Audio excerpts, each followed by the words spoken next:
Cəbrayılın azad olunmasının çox böyük əhəmiyyəti vardır. Çünki 2-ci Qarabağ müharibəsi dövründə işğalçılardan azad edilmiş birinci şəhər idi.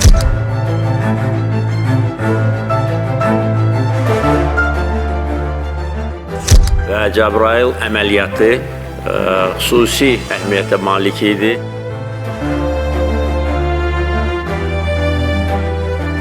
Siz uzun illər çadırlarda, qaçqın düşərgələrində yaşamışsınız. Əminəm ki, bu torpaqlarda yaşamış və oradan köçmüş, eyni zamanda bu torpaqları heç vaxt görməmiş sizin uşaqlarınız, nəvələriniz burada rahat və xoşbəxt yaşayacaq, öz dövləti ilə, xalqı ilə həmişə fəxr edəcəkdir. Bir daha sizi təbrik edirəm.